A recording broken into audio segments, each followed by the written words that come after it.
What does a lawyer do when they are trying to defend a criminal who has 100% committed a crime and every single person in court knows it? Or they do what they're supposed to do. Make sure that due process is followed. They are there to protect the rights of the accused, not to get them off no matter what. In a case like that, they should absolutely be advising their client to plead guilty. Their job is to make sure the defendant gets a fair trial, that no wrongful evidence is used, that sort of thing. Even a guilty person gets that, as they should. The point of a lawyer is to ensure that the due process is followed and the prosecution has all their ducks in a row to ensure they're convicting the accused on a solid, watertight body of evidence. Even on cases where it seems absolutely guaranteed that someone did something, you can't always be absolutely sure. There's got to be proof. If you start throwing people in jail on the basis that they obviously did it, and nothing else, that becomes a slippery slope where you start creating precedents on very little. That's the start of bad things if it's allowed to develop unchecked. Former attorney here, but I didn't practice criminal law.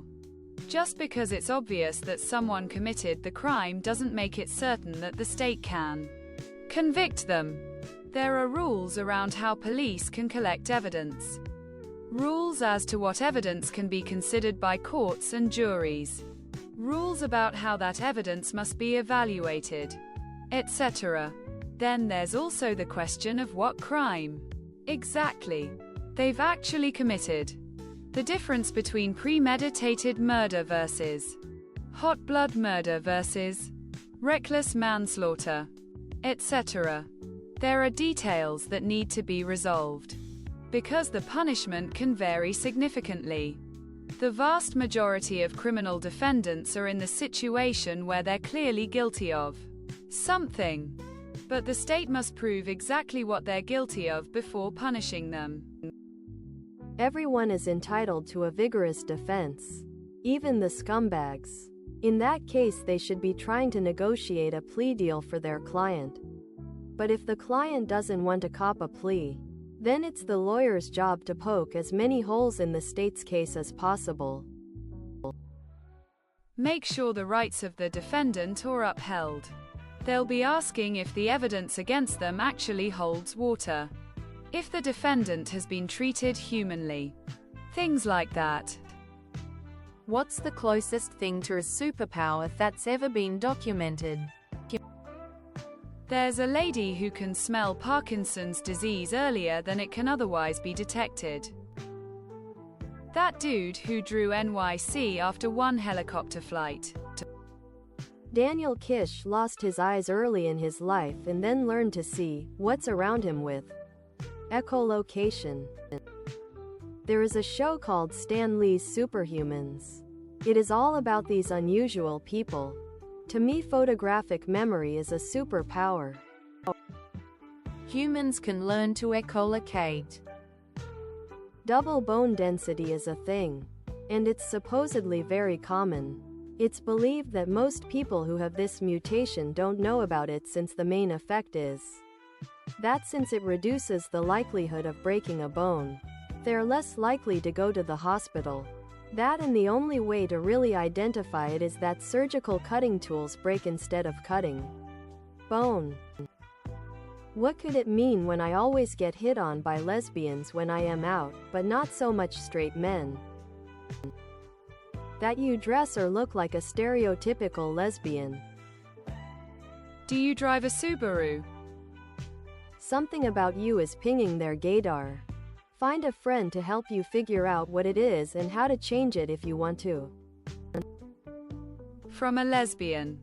If you dress go the mo anime clothes, colored hair, piercings, etc. or butch, then they may think that you are also weird. Probably implausible take on the situation. Alternatively, you may be taking regular girl talk flattery as being hit on because you know that the people you are talking to are attracted to women. When if the same thing was said to you by a straight woman, You wouldn't have taken it that way. I don't mean this in a negative way, it is very literal and makes some sense from a straight person. POV. Remember, it is usually men who think that complimenting another man's appearance indicates homosexuality. Women call each other sexy regardless of if we are gay.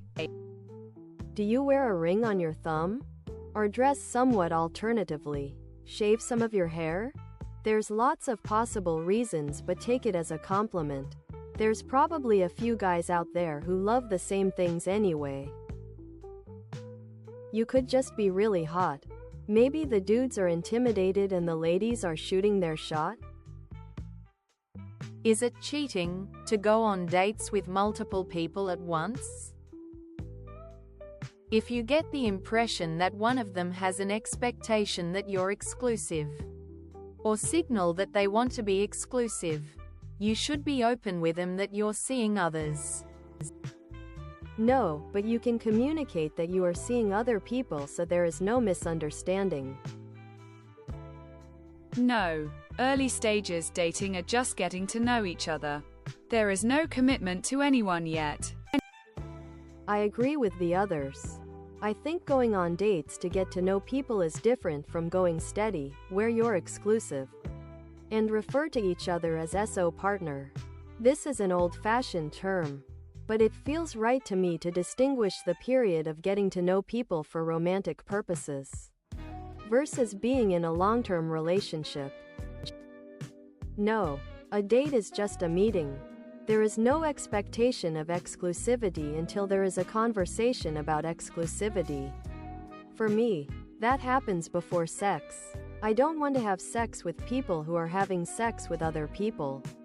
So that's usually date 3 or 4. When it's clear we want to keep seeing each other, I ask if they are seeing other people, and we talk about birth control and sexual health, especially with dating apps. It can be normal to be chatting with a few people, and possibly setting up dates. Some of those dates might fall through. I generally don't look to juggle multiple people at once, but it can happen. Most first dates end with them saying they want a second date, and never seeing them again. So I don't take anything seriously until the end of a second date. No, not at all. If you haven't agreed to be exclusive, you can date multiple people.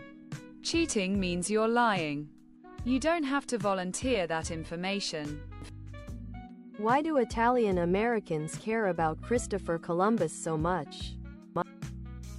People didn't really care about him until about approximately 125 years ago. At that time, there was a lot of anti-Catholic and anti-Italian American sentiment in the US, with a lot of Protestant Americans feeling like Italians could and should never truly integrate into the US, and even things like lynchings. The response to this was to push back and say that no, Italian Americans do have a place in American culture and in American history. See, even the original explorers who started this great American story were Italian, like Columbus. So they created Columbus Day as a holiday that also was a shorthand for Italian American cultural festivals and things, and started teaching about Columbus in school and stuff.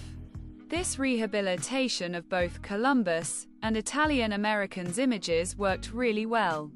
And in the 1900s, Columbus Day became a popular, wholly positive holiday. Later on, people re-got the memo that Columbus himself was actually a bit of a monster. But for some people, where Columbus Day was a positive holiday and celebration validation of their heritage, saying cancel Columbus Day feels like a slap in the face. If they had originally named it Italian American Heritage Day or something, then there probably wouldn't be an issue. But then people probably wouldn't have been willing to celebrate it back in the day.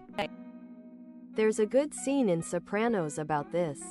The family were eating dinner and talking about how everyone associates Italian Americans with organized crime and corruption, and they started naming Italian Americans who they thought did good things.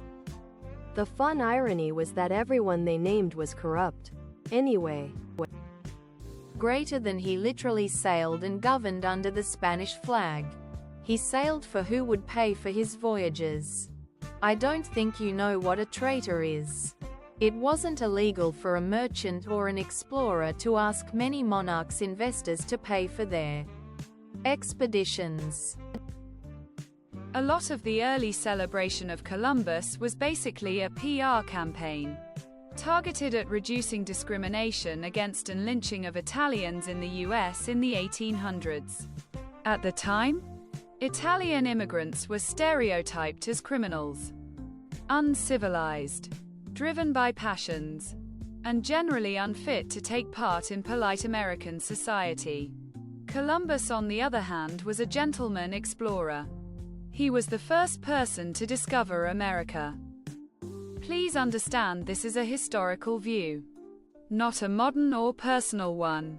As such, he was part of the national mythology of the United States that was being established. Italian Americans and American politicians looking to reduce unrest and racial violence knew that by emphasizing Columbus and making him part of the national identity, they could also weave Italian immigrants into that mythology too. And that sort of persists to this day, especially in pockets where the cultural impact was strongest, like New York, Philly, and Boston. Italian here, born and bred. We do care about Columbus in Italy too.